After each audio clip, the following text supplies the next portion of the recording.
Hello, Australia. It's the Layback Podcast, episode number 5. This episode, I sit down and interview Dr Ashlee Hendy, a Melbourne-based climber who's been climbing in the Victorian scene for almost 20 years. Ashlee has carved out an academic career in exercise science and neuroscience, and is currently on a bit of a career break. And as I record this intro, she's actually climbing her way across North America with her partner Chris and her dog Lulu.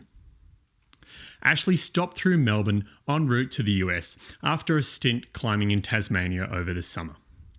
I took the opportunity to sit down with Ashlee to record this episode at her family home. We cover a lot of ground in this interview.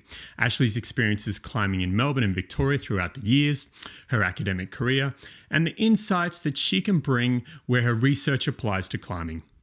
She tells us how she attempts to manage the work-life balance around that academic career, and I ask her a bit about Serpentine, a route that she recently sent that she'd long dreamt about clipping the chains on.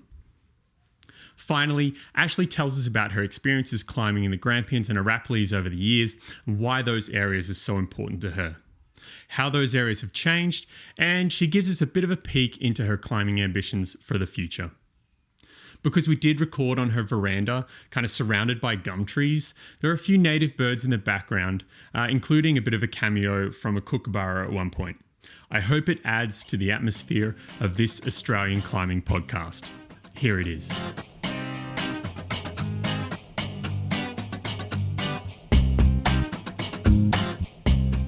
You just returned back to Melbourne from like a bit of a stint down in Tasmania. What were you doing down there? We're down there for 10 weeks. Basically, this has been the beginning of my well overdue gap year.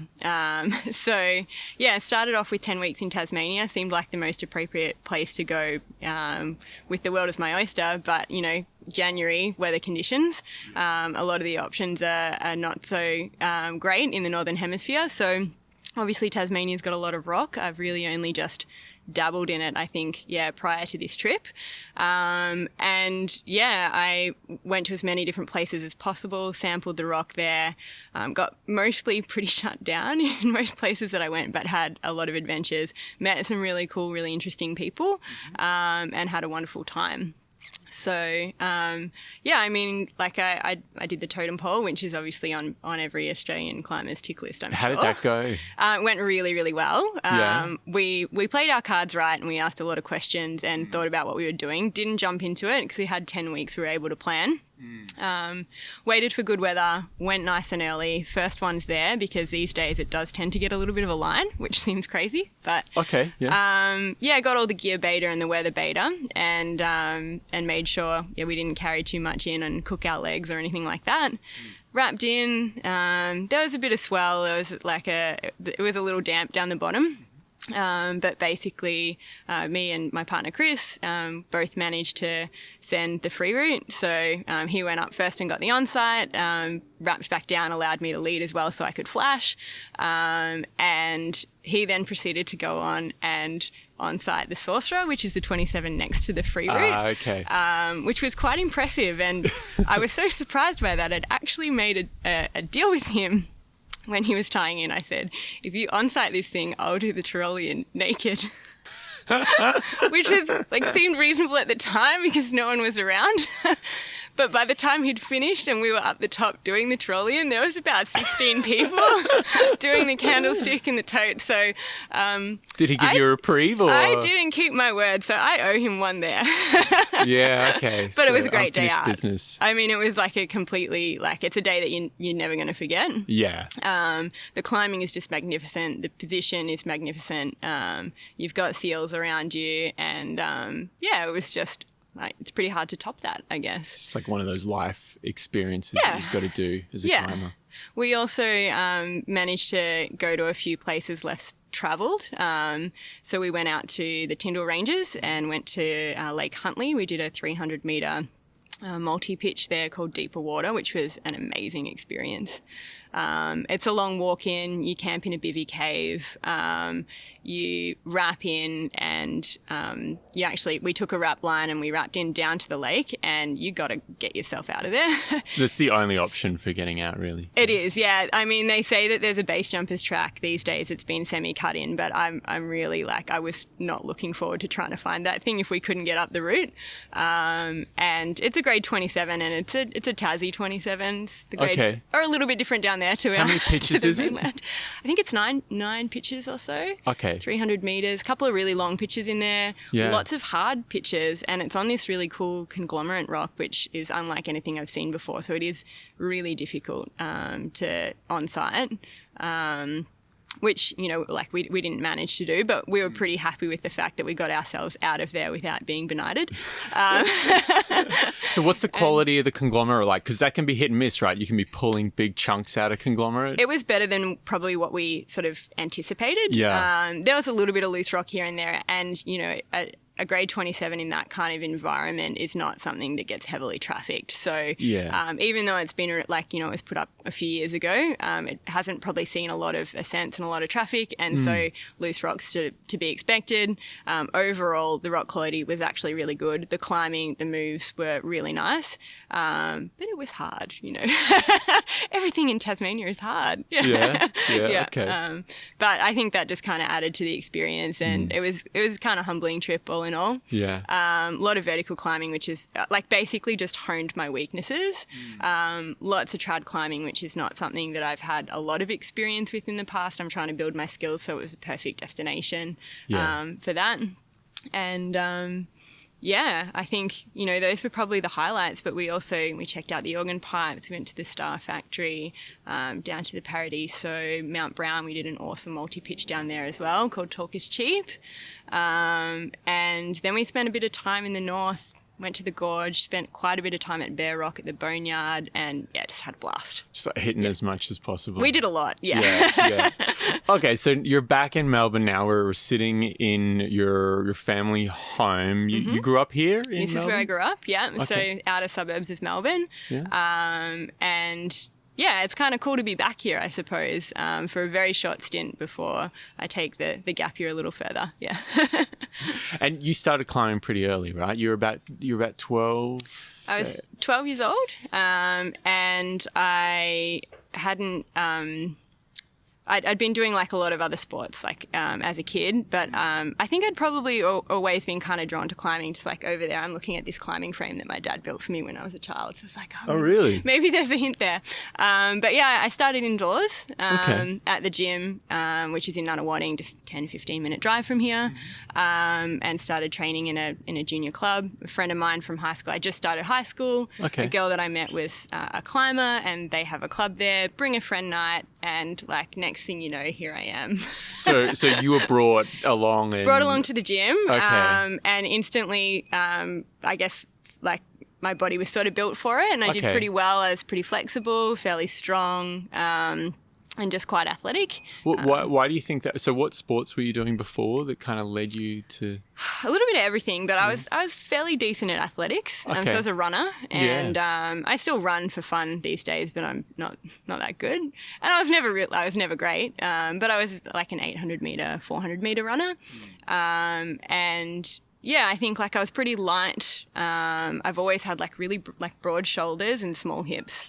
And even from day one as a 12-year-old, I could pull out a couple of chin-ups. So I think that's more than what most people, when they get started, don't have that baseline. So as you would imagine, kids, when they start something and they realize that they're okay at it, then they get hooked pretty quickly. Yeah, there was that enthusiasm because you kind of had a little bit of that natural talent or talent from other factors. Yeah. I don't know about talent, but I just took to it quickly. Yeah. And then I didn't really, excel. I just had fun. I went along to this club, I made lots of friends. It was 3 nights a week, 2-hour training sessions. I did a fair bit of mucking around. I improved a little bit. I didn't really train. I just liked the movement. And that's how it sort of all began. That was early 2000s?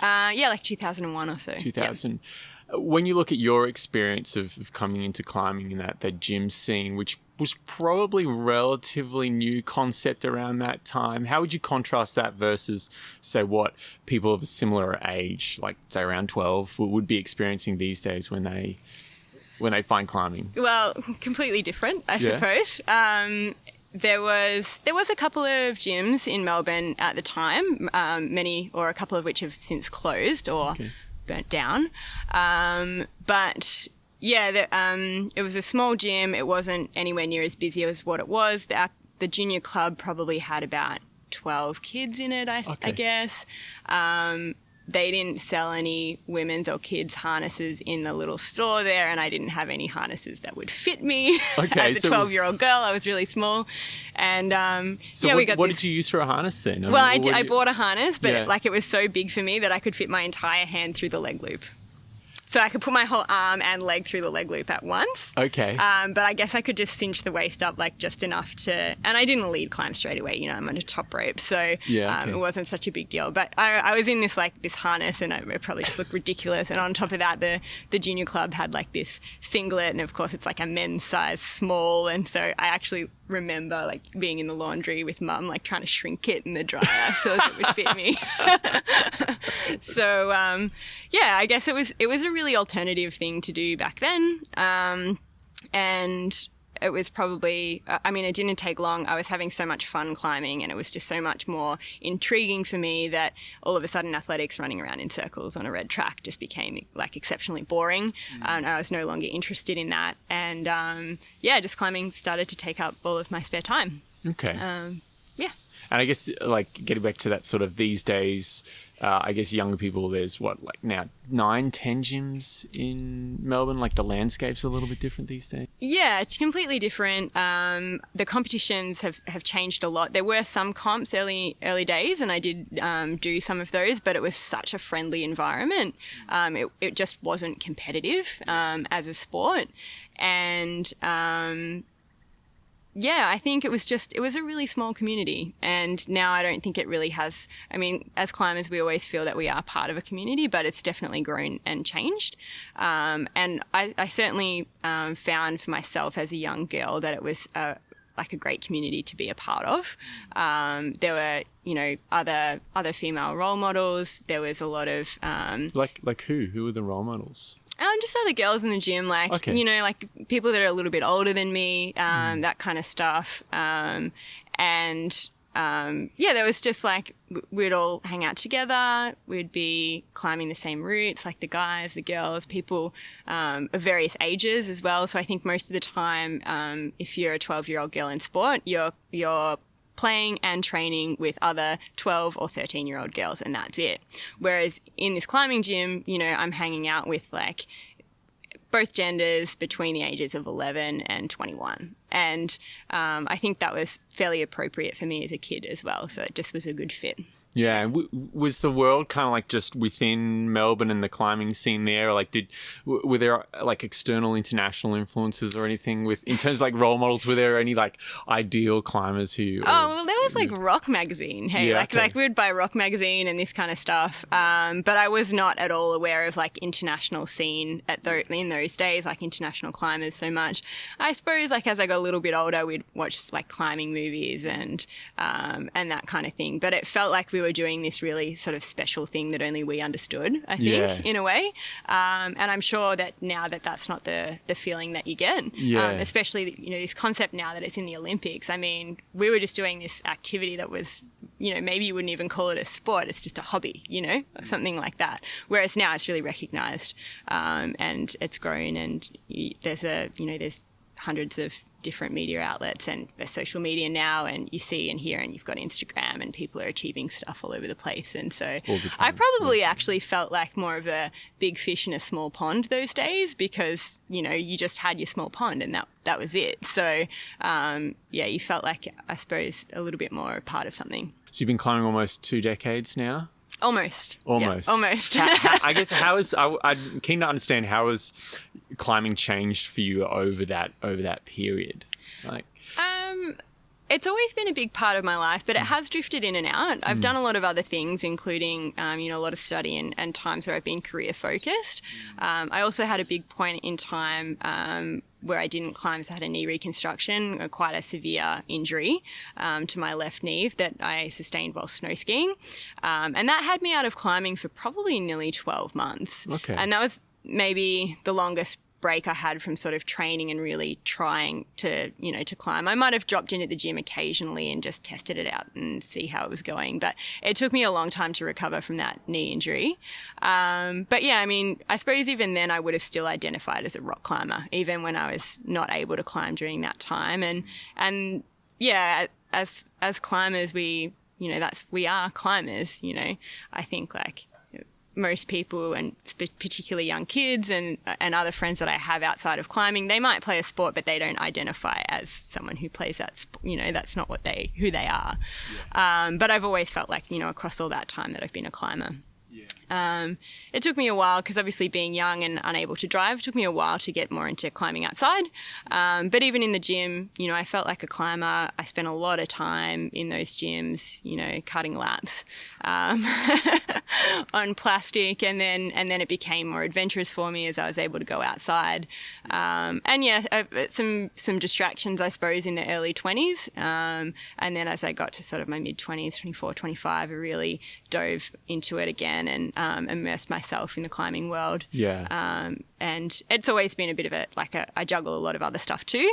Yeah. And now probably I'm at this stage in my life where I'm trying to actually lift that climbing up the priority list to maybe even the top, which is going to be a new thing again. So hopefully it'll be a really enjoyable and positive experience. So climbing for you has always kind of been like, it's always had to take, I guess, or be prioritized among other things. Absolutely. Yeah. So, I mean, it's always been there, and it's always been a huge outlet for me, I think, when I'm stressed, and it's taken up varying amounts of time as part of my life, but I've always had other things going on too. So I've been working pretty hard as a student over the years. I'm doing a PhD and then getting an academic job, and that it takes up time, I think. Yeah, that's probably a good segue into I guess I'd like to flesh that out a bit, because I read in a presentation you sent me, you describe yourself as a qualified nerd. Yeah. Right. And you have kind of carved out this career in that academic space within, and I believe you described it as exercise neuroscience is kind of like what you're specializing in. How did you end up on that path? Shamefully, I think it was pure luck. I'd like to say that I set out with that direction, but I think this is often the case for most people. It's sort of a combination of just making decisions with what's available to you at the time. But basically, I finished school. I was a kid, I didn't really know what I wanted to do. I probably thought it was a good idea to go to university because that's how you're going to set yourself up well for life. Yep. And I really loved climbing and I loved sport. So, all right, I'll study exercise science. Great idea. Without really thinking about, what would come next. Yeah. But I was always a really academic kid as well. And, I'm quite good at studying and I like studying. So I did really well in the course and I got offered a scholarship to do my honours, which is a research year. And ironically, one of the reasons that I'd picked exercise science in the beginning as opposed to something like physiotherapy or even medicine was that I didn't want to stay at university for more than 3 years.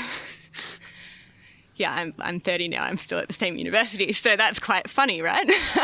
But basically I said to myself, I applied for a few jobs and I had this honours scholarship and I was weighing up what I would do with my future, and I actually got offered a couple of different jobs and I went to some interviews, and then I just decided I couldn't even tell you why, but I decided to do the honours year.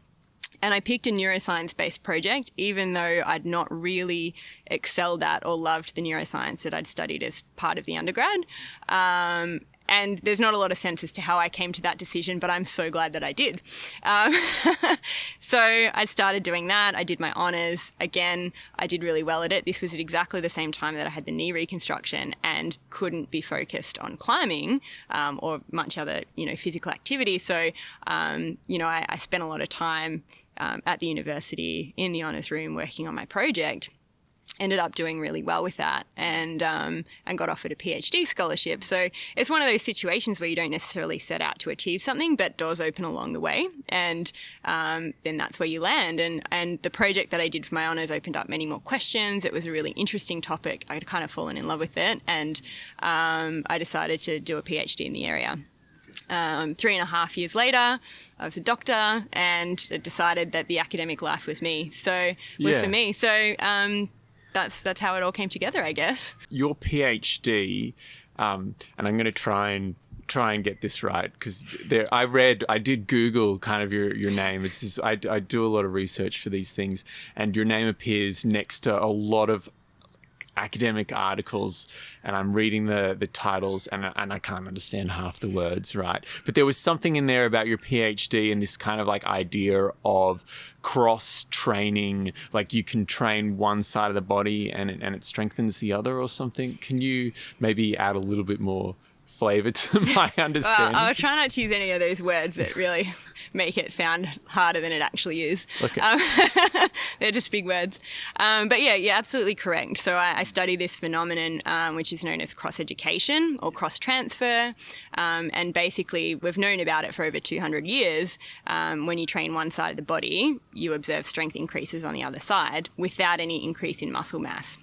Okay. So it's from the early days, it was always attributed to neural adaptations that occur bilaterally on both sides, even if the movement's only occurring on one. So obviously, it's of great interest when it comes to things like rehabilitation. If you've got a single limb injury, applications in stroke, and those sorts of things as well. And yet, it's an area that hasn't received a huge amount of scientific attention. Particularly because, neuroscience is probably one of the things that these days still is what we would say is in its infancy as far as, studying the human body. It's like one of those last frontiers, I suppose, where a lot of research there's still a lot of unanswered questions, I suppose. I did my honours project looking at cross-transfer in limb immobilisation. And had some really successful results, which doesn't happen very often in science. And hasn't happened a whole lot since completing my honours year. But that just means that I'm an honest and ethical scientist. Okay. Not that I'm bad at my job, but that's what I tell myself anyway. I've just persisted, I suppose, in trying to understand this phenomenon more, looking at what's occurring within the brain and the nervous system. And we have new technologies developing all the time that allow us to actually directly measure connections between the brain and the muscles, so muscle activation, that kind of stuff. And I also use brain stimulation techniques to attempt to sort of manipulate and increase or enhance this benefit of transfer, again, for rehabilitation purposes. So, that's the sort of space that I work in with my research, and I like talking about it, as you can probably tell, and it's interesting. And when people ask about it, I know, I feel lucky that I get to, basically just go off and learn about stuff, and that's my job.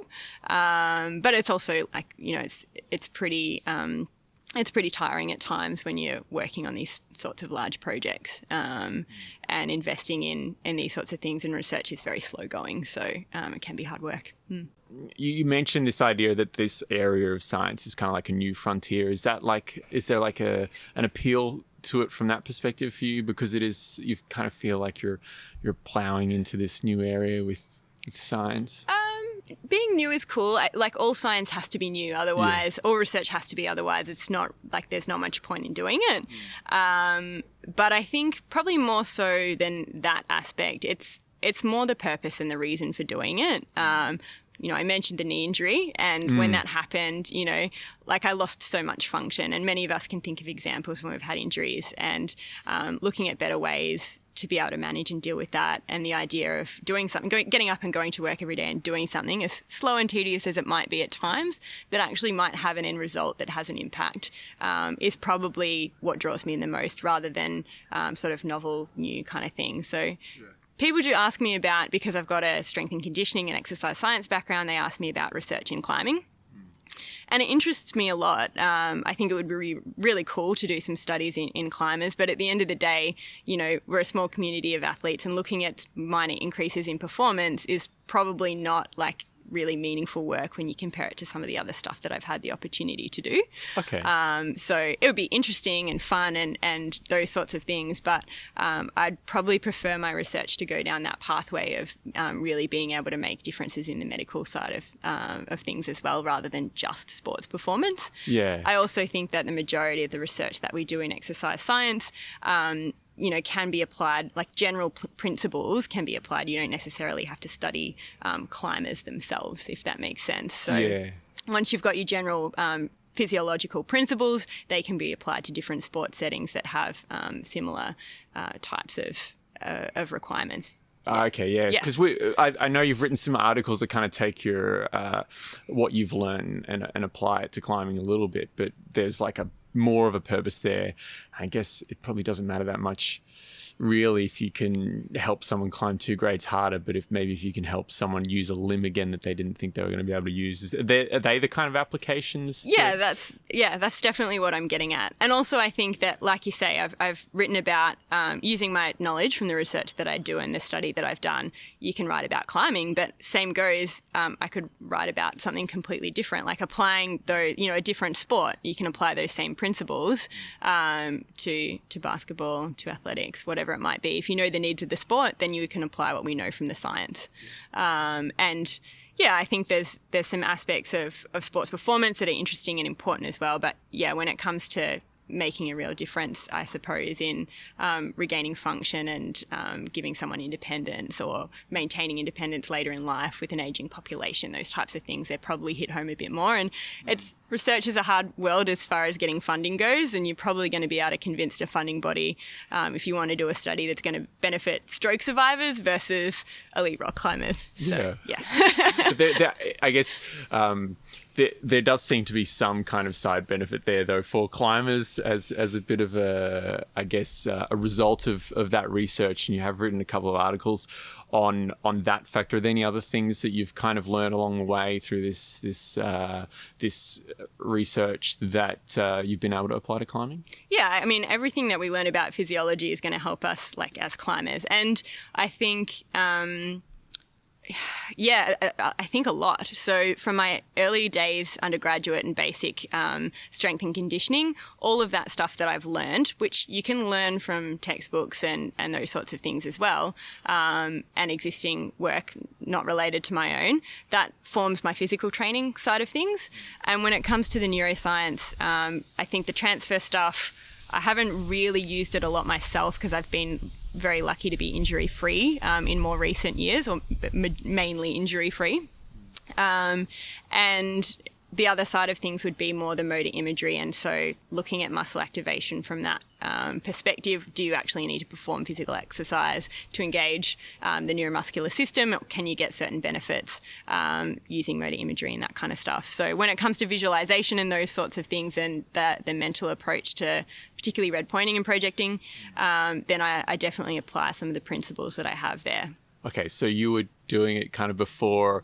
I think it's been hyped a little bit lately with Adam Ondra and silence and the imagery that everyone's seen of him like on the floor with his physio doing that kind of, which is somewhat moving physical around, as well, right? Yeah. Like, do you do any of that, or? You wouldn't catch me like lying on the ground, like waving my arms around, I don't think. But we all think about our projects before we go to sleep, right? That's not just me. like lying in bed thinking about beta, like on a Tuesday night. That's not just me, surely. I use a bit of visualization. And because the majority of the time I've been a weekend warrior, based in Melbourne, working, getting out on the weekends, provided the weather's good, you can't necessarily get that time en route if you've got a project that's a bit harder and you're really working towards. So I think that you can gain a lot from non-physical training and visualization of a route, for sure. So, and I've used it, and I also sometimes don't use it because life gets in the way. And I can definitely say that for me, when I use it, it works. But not everyone finds it so easy to implement motor imagery and visualization. Some people are actually, and the science tells us this, some people are not that good at it, others are good at it. And those who report finding it easy to visualize a physical movement without performing it, actually get greater gains. Yeah. Oh, so if they think that's an easy thing to do, that means they're generally going to get better results from it. Absolutely. So if you struggle to visualize yourself climbing, then maybe it's not a good idea to do it, or? Well, you can get better at it. Okay. So it's a practiced, like it's a skill that you can learn and practice. So I wouldn't say give it up, but you won't, until you're finding that you're actually able to visualize well, you're not likely to get as great a benefits. So, but you know, practice makes perfect, and this like applies for this concept as well. And yeah, it's probably like this will blow people's minds when I tell them this, but you know, we actually have research studies where they've got groups of people to come into a gym, stand completely still, and imagine themselves lifting weights. At the end of 6 weeks, they get like to the effect of 30% stronger.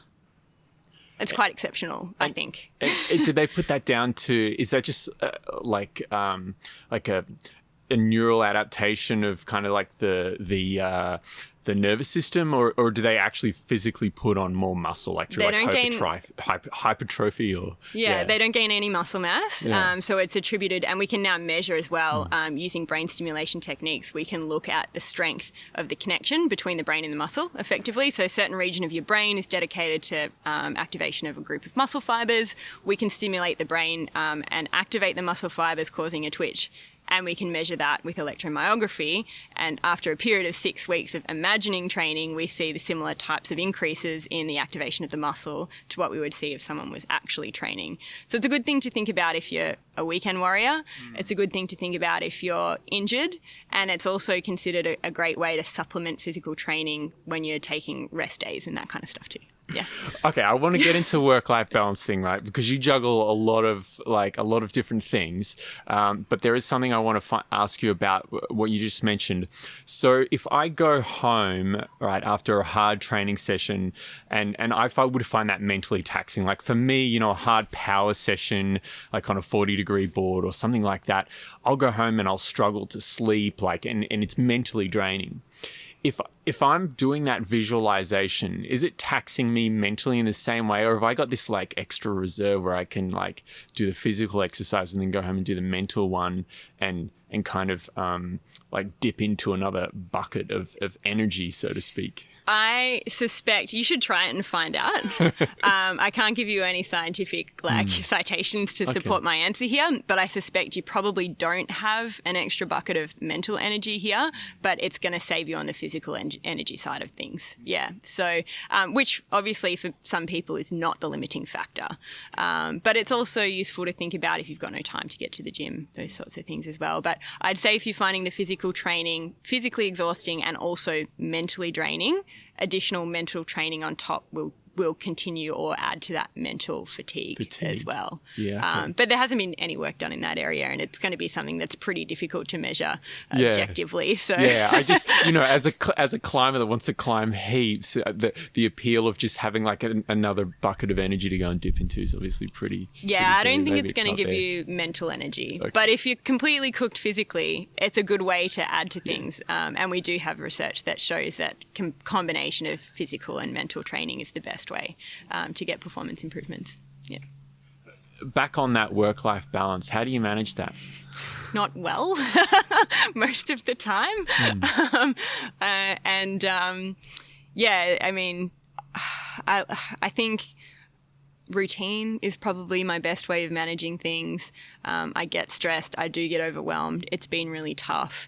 I wear myself out, and sometimes I get sick because of it. And I'm the kind of person that, you know, I skip a training session and I start to feel guilty, even though, you know, it might be the right thing to do to take some rest sometime. Like I have a lot of trouble grappling with that too. So yeah, like it's really difficult. And, you know, in the academic world, most of the people that I work with, that's their thing. And in the climbing world, most of the people that I climb with, that's their thing. And here I am with like two things. Yeah, just trying to juggle them. It's tough. It's really, really tough. And I think I've always, or up until this year, I've definitely made sure that work and study comes first. And that's taken me a long way. And I feel that I've been, you know, I guess it's difficult to say, but quite successful. When I put my mind to it and my time into work, it's been good. And then I've managed to slot training and climbing in around that and do pretty well at that too. And mainly just, had a lot of fun. And this year I've decided to kind of flip that a little bit, taken time off work and put the energy into climbing and see if maybe I either get better at it or enjoy it more. Both would be great outcomes. Either, I'll take whatever comes my way. And so I guess probably this year off is a bit of a representation of the fact that maybe I didn't own the work-life balance and I overdid it a little bit. And needed some time off. But yeah, generally speaking, I think like holding yourself accountable, not too accountable, because that can be not a good thing. And having a bit of structure and routine in your life allows you to probably fit more into your day than what you thought you could. But whether or not I was working into really gradual but extreme sleep deprivation over the last decade, I can't really say for sure. But would you recommend the academic path to, say, young aspiring climbers who maybe who want to find a career path where they can juggle both? Honestly, probably not. I feel like if you want to be a good climber, then like climbing and work just doesn't mix, right? You quit your job and you become a dirtbag. That's what you do. Yeah. You don't become an academic. That's not how you fuel a good climbing life. It hasn't been easy. And I've also not only have I worked really hard to make the two work, I've also gotten lucky a number of times as well. So, and I've had great mentors and great support, those sorts of things. So it's probably not something that I would say, like I would recommend to someone who wants to spend time climbing, because generally speaking, it's a lot of hard work. I think it's a super rewarding path to go down. And there's been some times when I've been able to leverage off both, but it's taken a long time and a lot of hard work, and I'm really not sure that I would recommend it as a great step. It's definitely not thinking that it's going to be a whole lot of fun and games, that's for sure. But I've enjoyed it myself. Yeah. And I guess I'm lucky enough to say, I've been given a year off work and I've actually got a job to go back to as well. So yeah, that seems to be a positive thing about that career. Like when you're doing it, it's really intense, but you can kind of like take a block out and take a sabbatical. Yeah. And as a student, it was like relatively, when I look back, it was quite an easy balance to achieve. But then sort of as you progress further, things get more and more busy. And I think at some point, progressing and getting through the career, as you get a little bit higher up, then you get a bit more freedom. And it is a reasonably flexible type of area to be working in academia. But there's just a lot of work. So, I mean, it's great to think you can do work whenever you want to. But when you've got a lot to get through, there's no fighting that. You've just got to get through it all. And if you want to spend a heap of time climbing, then you're going to have to make the decision. And yeah, I mean, as much as I've climbed a lot, I've also spent a heap of time in the gym because I can't get out on rock. And I've sacrificed a lot of time on rock that, I would have loved to have, but I haven't been able to for what I'm doing. So it's worked well for me, and it's not a bad choice, but it's not an easy choice. Let's put it that way. Yeah. Fair enough. In terms of training for climbing, you've run seminars on training, and I've seen the presentation. As I mentioned, you've got a pretty well structured approach. How's that approach to training been received in the climbing community over time? Well, that's an interesting question. I think it's like really well received. People just want to know. They're just sponging up information as much as they can. So it's really exciting to have that knowledge and to be able to share that knowledge with people. But certainly back when I started climbing, I mean, most of the time it's like what strength training, like, no, we're climbers, we go climbing, So it's changed a whole lot, obviously, in the time that I've been climbing it. And during that time, I've learned so much more myself and been able to apply it. And I hope that I'll continue to learn more about myself and my own climbing, and also how to coach others, and what kind of principles are better applied more broadly as we go. But yeah, I've really found that when I've chosen to to provide opportunities and tell people what I know about the science behind strength and conditioning.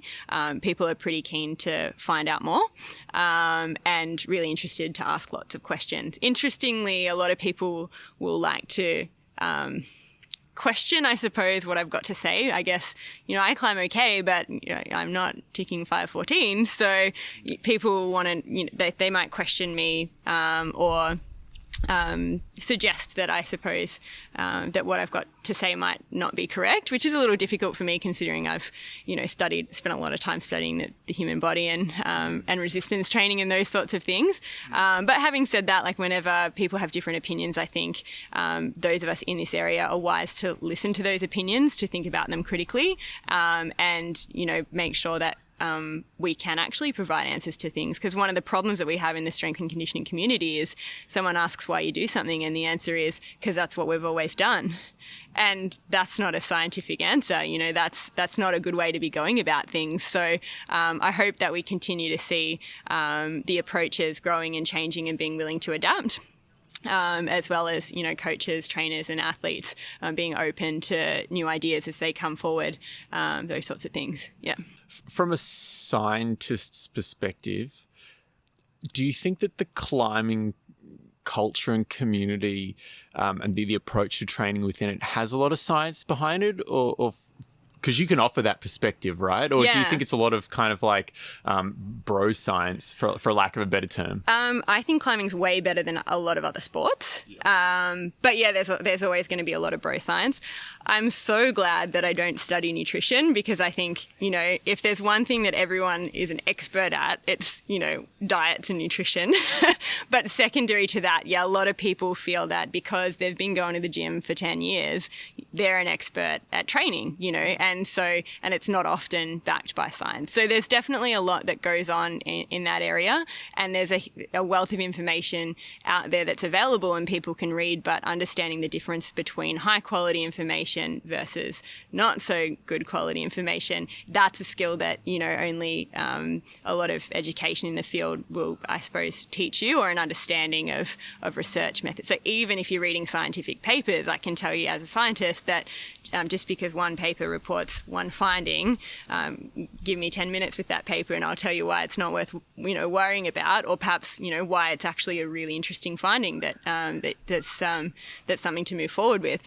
Okay. But not all information, including not all science, is created equal. So, I think in the training world, it's always going to be a problem. But thank goodness I'm not trying to tell people what to eat, because I think that would be even harder. Yeah. And I do think that climbers are pretty smart as far as the scale of athletes goes, if I can be as general to comment. And I think that... You're winning fans with that statement right now, right? With the climbers that are listening, I do think that most climbers are pretty interested to try and sponge up the knowledge, and pretty wise about where they try to get that knowledge most of the time. Yeah. Okay. And you do some coaching as well. I saw a picture of you wearing a shirt that says coach on the back. Yeah, I just helped out at some of the gyms, particularly with involvement for females. I think it's really, they like to get female climbers and coaches on board to make people feel welcome. I wouldn't say that it's not something that I'm doing seriously. It's not something I'm paid to do most of the time, or it's just something that if I'm at the gym and I can teach people something that's going to stop them from breaking their body or help them climb a little bit harder, then that's something I really, really enjoy doing. So I've done little bits here and there. Obviously, I'm not doing anything really this year, but I think the strongest thing I can offer at this point is teaching people to understand the principles of training as opposed to actually being a coach myself. It's definitely something that's crossed my mind, particularly on high stress days at work. It's like, let's quit all this and just become a rock climbing coach and go climbing all the time or something like that. Yeah. But it's more of something that I enjoy doing on the side. Yeah. And just in response to, I think, that there is demand in a way from the community, because people want to know more and people want to be training better and more effectively, and they want to get better at climbing. So I'm always there to answer those questions for people, and I like to think that I think it's a bit of a responsibility that we're making sure that people don't break themselves by training in ineffective or incorrect manner. So competition climbing. You've been involved in competition climbing in the past. I think when you were younger as well. Yeah. I did comps when I was a kid. I think, like I mentioned earlier, it was just different back then. It wasn't really competitive. Yeah. And over the years, as competitions, the shape of them really changed, I progressively lost interest and had less and less fun. And it took me a moment to realize, I think, after one long day at a comp where, you might climb 1 or 2 routes in a day if you're lucky, and, if you're not having a good day, you fall off and you don't top out. And it's a lot of time gone. And as a time poor academic, it started to, it dawned on me all of a sudden that I actually wasn't having very much fun in the comps. And, in life we have this, or in society, we have this constant comparison and competition and way of measuring ourselves against others that already exists. And I think for me, I just didn't want that in climbing. Like, I'm not interested in being competitive in that sense. And I guess one of the beauties for me about climbing, and one of the reasons I was drawn to it as a kid, was, it was really a personal endeavor. So I sort of noticed over time that I was not really that interested in comps. And it doesn't mean that I won't turn up at a social comp in Melbourne or something like that if it happens to be running or whatever. But I just decided I wasn't going to go down that pathway of the competition scene as it really emerged into something that was real in Australia. So when I did compete back in the day, that must be nearly sort of 10 years ago since I was properly doing the comps, it was just a different scene, and it's not, and I didn't mind it then, but now these days it's not for me, I think. Yeah. It's I think it's with the IFSC online videos and everything, it's very it's stressful, and I don't really need more stress in my life. Climbing for me is like a de-stress time, not an increase, not a place to place more stress, more comparison, and more expectation on myself, I suppose, particularly in that momentary competition. I still want to push myself because I'm projecting, so I'm trying to work out what the difference is. Yeah. There's some sort of difference there. Yeah. In one of your presentations, you asked people to consider, what's the real reason they're climbing? What's that underlying motivation? What's your real reason? Well, I love it. It just makes me happy. And particularly, I think, when other areas of your life are making things hard, it's your escape, it's your happy place. And reflecting on my last 10 weeks in Tasmania, I did some awesome climbing and it was great. But, the highlights for me were the people that I met and spent time with, old friends, new friends, the environment that I saw, those special moments that you have at sunrise or at sunset. And that's what it's all about for me. It gives me this real grounded sort of feeling, I think, when I'm climbing outside. And that's where, that competition contrast, it's just not there. Yeah. When you compare that to an experience outside with good friends, in a natural environment, going to new places, meeting new people, that's what it's about for me. Yeah. Last year, you sent Serpentine, which on social media you describe as this lifelong dream route. And this is going to sound like a silly question, stupid question to some, but what was the appeal of Serpentine as a route? Well, it is a little bit difficult to put into words because, if you've seen Taipan Wall, and I still remember the first time that I laid my eyes on Taipan, and Serpentine's just the proudest line right up the middle at the highest point of the wall. And yeah, since I was a kid, you just look at it in amazement, in awe. Is that possible? And it's a grade 29. Oh, I could never climb that. It just seemed like this far away dare to dream type situation. And spending a lot of time in the Northern Grampians doing sport climbing, and, working my way up through the grades, it just seemed like I could never achieve something like that.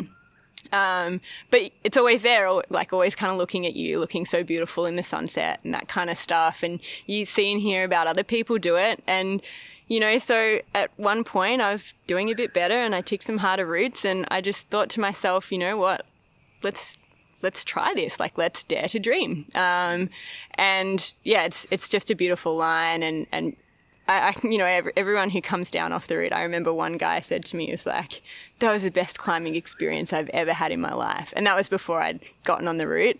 And that's when I realized it didn't matter if I couldn't do it. I had to try, you know? Yeah. Yeah. Yeah.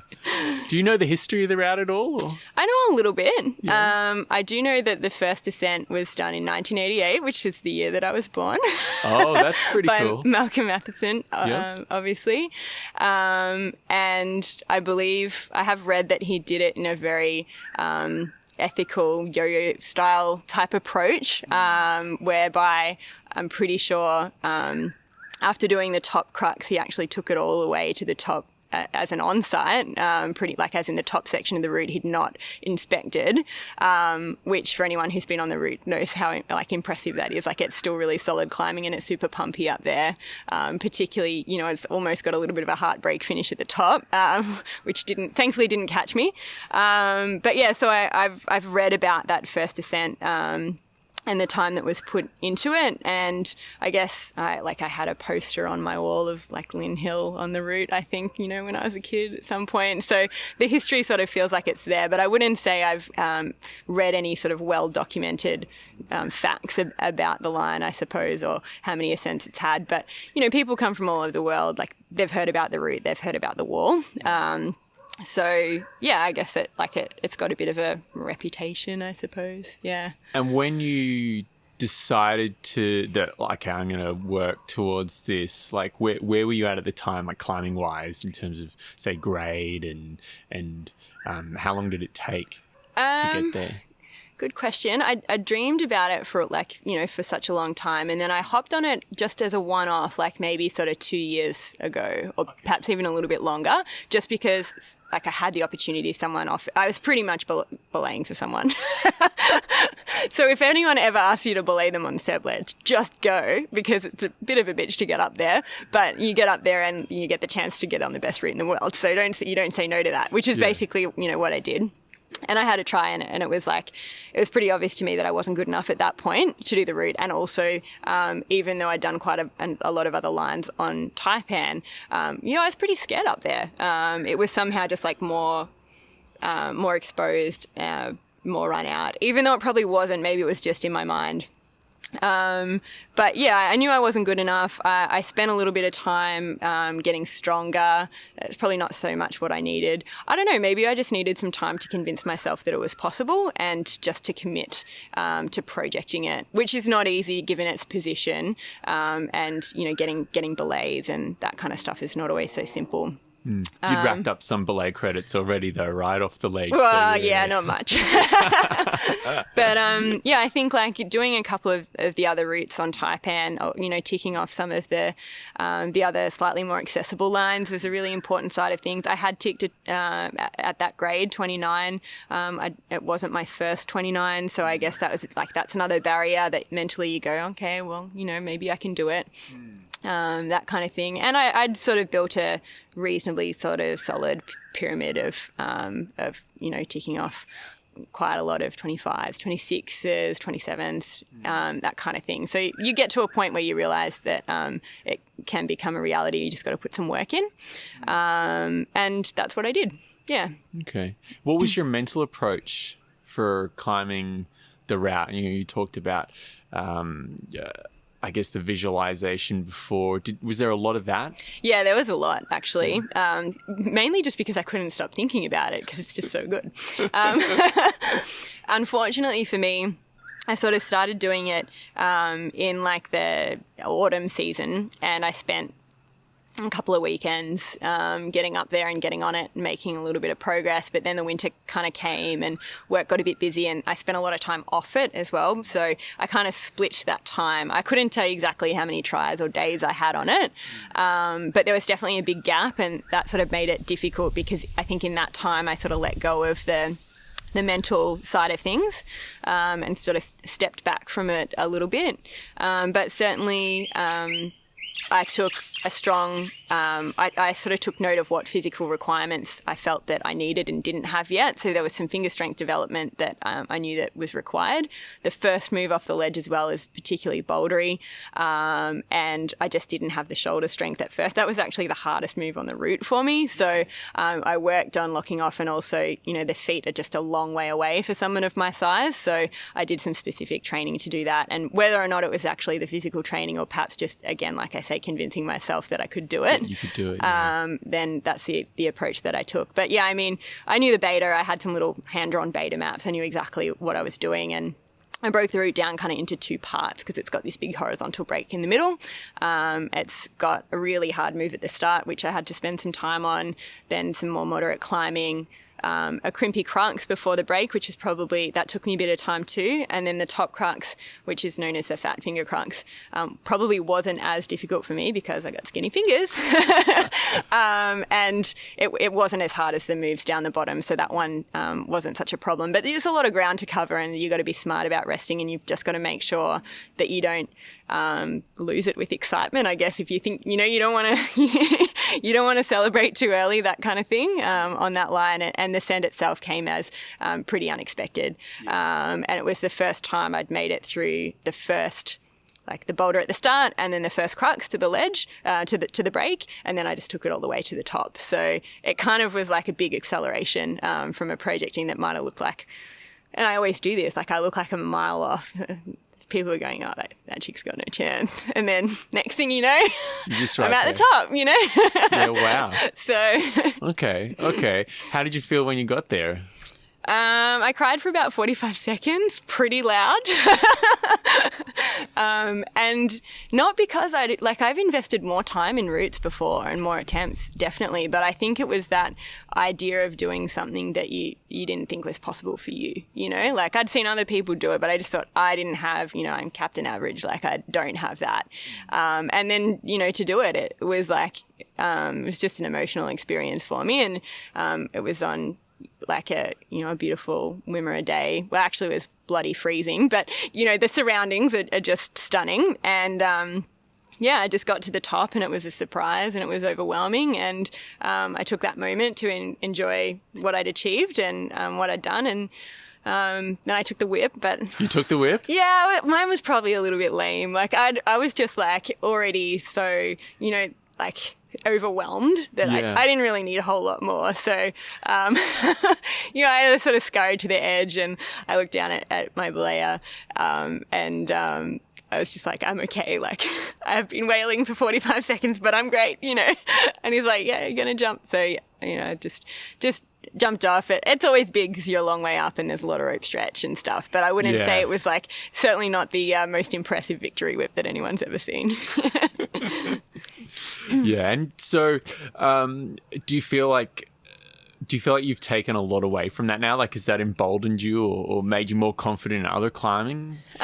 Probably a little. Yeah. I think that and other things that I've done in the last year or two, when I've just sort of, gone for it and done stuff that I didn't think I could do maybe quicker or easier than I thought they would be. So I'm probably still working on it, trying to learn to back myself, because I think one of the main reasons I haven't climbed harder stuff is simply because I've never tried it, Yeah. So that's probably what I took away from it. It was like, hey, maybe if you had tried that sooner, you would have done it sooner, and maybe you need to, apply this approach a little bit more often. So, despite like all my physical training and mental approach, like maybe I just need to back myself as actually being a little bit, better than I think I am or hope I am or something like that. And you just see what happens. You never know, right? When you might pull it out of the bag. So I was reading an article that I think maybe you wrote in Vertical Life, and one thing that stood out to me was like, they had a little bio about the author of the article, and it notes that your heart and soul reside in the Wimmera. For the listeners, the Wimmera is obviously the, I guess that regional area in Western Victoria that Arapiles and the Grampians are located in. Tell us about, I guess, your first climbing experience out there, and maybe a bit about why your heart and soul resides there. Like I've spent a lot of time there over the years, hey. And my mum was actually born and raised in Stawell. So as a kid, I took a lot of trips up there when I was young, and I'd been to the Grampians and stuff, but didn't start climbing till a little bit later. Went with a group, like the junior club at the local gym had a group out there, and we were total bumbleys. But we went out there and just had so much fun. And I find, I think like the environment there, it's always so beautiful, but it never ceases to amaze me. When you just get a wonderful sunset or some beautiful clouds and wildlife and those sorts of things. So I spent a lot of time there. I did live in Horsham for a period of time while I was doing my PhD as well. And I guess it just feels like home. And that makes not a whole lot of sense because I was born and raised in Melbourne, and somehow I think I just feel more settled when I'm in that space out there, and particularly in the Grampians. Maybe I just did a lot of growing there, and my fond memories, throughout my late teens and early 20s, in the good times, the relaxation, the escape, all those wonderful things that I said about like before have pretty much all taken place in the Wimmera for me. So yeah, that's sort of how that's my connection. Yeah. Yeah. And so you've had, I guess, the privilege of experiencing the culture out there in the area, the climbing culture, over the last decade and a half, if you went out there the first time in your teens. What was it like back there in, say, like the mid-2000s, late 2000s, and how's it changed? It's changed a lot. Like it's a numbers game, there's so many more people in the Wimmera climbing now, and you can still turn up to world-class crags these days and be alone. It still happens. Like you can go to Taipan on a perfect day with perfect conditions and look around and be like, where is everyone? And that's pretty much what it was like back then all the time, I suppose. And obviously across that time, there's been so much development in the area as well. So there's new crags, and it's a huge area with a lot more rock that's probably got potential for more excellent climbing. I think back in the day, you might get lost on a track to like a major crag just because no one had been there for several months over the winter, that kind of thing. You didn't see a lot of internationals. You'd still see like some people traveling some crosses back in the day. You just see a larger volume of people now, particularly bouldering, that kind of stuff. Your average tourist is maybe like a little less surprised when they see someone walking around with a boulder pad or carrying a whole rack of gear. Whereas back, that sort of stood out. We really stood out, I think, as climbers, particularly if we're pretty dirty and we've been in the campground for a little bit too long or something like that. It's changed in a lot of ways, and then I suppose in other ways, it just hasn't, and that's why we love it so much. Yeah. Was it a lot of like driving out there on Friday nights the entire week and then coming back late Sunday night? Absolutely. And I think some really fun memories just come from those car trips. Hey, like, because you do them often with people that you maybe don't really know that well, but you do a trip out, like you do a weekend together and all that time in the car, you're going to get back to Melbourne guaranteed. You're going to know a little bit more about that person, that near stranger that you hopped in the car with on Friday night. So just those wonderful conversations and like those super tiring, draining weekends, and then dragging yourself up on Monday morning to get on with the rest of your life. Those kinds of things. We've all been, all the Melbourne weekend warriors, we've been there. Yeah, fair enough. So getting back to, I guess, what's next for you? Like you've sent Serpentine, and that was something that you didn't think was maybe possible many years ago, and now you've done it. What's on the horizon for you, just in terms of like other dream routes? Yeah, like it's pretty hard to top that route. So, and I kind of realized that afterwards. I went into a bit of a slump, and I just kind of like stepped back from a bit, and I didn't pick up a new project immediately or anything like that. And I wouldn't say I've really got anything major immediately sort of at this point, particularly because I'm traveling. But there's a couple of things that I'm pretty interested in. I have been out to check out Passport to Insanity and pretty psyched to try and get myself up that route. I'm useless at crack climbing, really bad. So despite many years of calling myself a rock climber, there's been a distinct lack of facing certain weaknesses, which I'm trying to address now. And yeah, that's a climb that I really want to do, I think, particularly, just due to the history and the location and the uniqueness of the route. Yeah, who was the first ascensionist on that one? Aniri Dodd.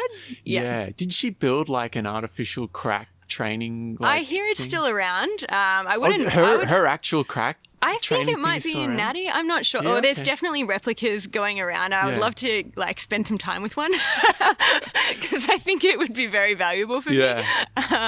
But I also recently read that it was done barefoot, which is extremely interesting because the feet were what caused me a lot of trouble when I went out there to check it out. So I might have a little bit of a play around with that as an option. It's obviously it's a super narrow crack, but my hands do go all the way in, so there are no excuses. I should be able to climb that thing. But yeah, there's a little bit of tricky or fancy footwork I think that I need to work out getting sort of established into the roof. And yeah, that's one on the list, but it's again, it's not exactly an easy access route where you've got ample lines of belayers offering to come up with you. It's a pretty long walk. And you're probably a bit in the negative on belay credits at the moment, are maybe, you? yeah. Maybe a little bit. But yeah, I mean, and obviously the other concern is whether or not our access to the area remains or becomes an issue in the future. So I think I'm lucky at the moment to be, off traveling Tassie and then soon to be off in the States because it's a pretty tough time here in Victoria for climbers. And yeah, we'll have to just wait and see how it all pans out. Yeah, indeed. On the positive side, you are going to the States, I understand. You've got this big sabbatical that we talked about. You're in Tasmania on. And so what's on the agenda? I just want to have a really good time. Yeah. I want to see all the places and do all the things. I want to go to places that I haven't been before, and I've had a couple of trips to the States, just one climbing trip, and when I was a teenager I spent some time there and went to school there and stuff like that. But I think it's it's going to be, or I hope to find an amazing country that has a lot of natural beauty that perhaps gets ignored underneath other layers of political and social kind of narratives. So I'm just hoping to, immerse myself in being outside, taking that break from work. I don't have any particular performance goals, and I think that's what I'm most excited about, to get to relax and just enjoy climbing. I'm keen to meet all sorts of crazy characters while I'm on the road. That's always a good time. And I want to just build my skills. I've really predominantly in the past been focused on sport climbing and training to get stronger, because that's something you can achieve when you're working. You can fit in a few hours of training and get better. But when it comes to actually spending time on rock, there's no substitute for that. So now is my chance, I think, to catch up on those years that I've missed, and expand my skill set, do some more multi-pitching and maybe some proper big walling, which I've, never done before. Up until Tasmania, right? Well, I don't know if you can really, I don't know what's a big wall, where's the definition? I think that type 2 fun kind of misery type approach would be cool to experience maybe once, maybe more times. They say you get addicted. And I think there's a lot of unique climbing, obviously, in the States. It's so different from what we've got. So I'm going in with the expectation that I'm going to find it really tough, that I'm going to learn a whole heap of new skills and hopefully become a far better climber. So not necessarily ticking harder stuff, but just rounding out the skill set and enjoying myself. Yeah.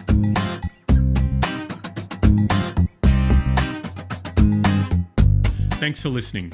You can find links to Ashlee's articles and Instagram over on thelayback.com. You can also find The Layback on Instagram, Facebook, and YouTube. Hit us up, give us a like, shoot me a note, and let me know maybe what you want to hear more of in these podcasts. Now, wherever you're headed today, may your day be filled with psych, bomb replacements, and unexpected knee bars. Thanks to Ashlee for sitting down for this interview. I hope you really enjoy your trip across the US. To take us out, here's a little bit of a travel tip from another Australian on how to use those fandangled American restrooms. Some nitwits put 2 dunnies in it. 1 dunny, 1 bidet. Bidet. It's for, after you figure it out.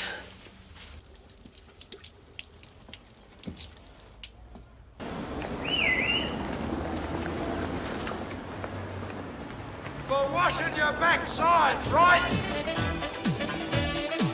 Crocodile, Dundee.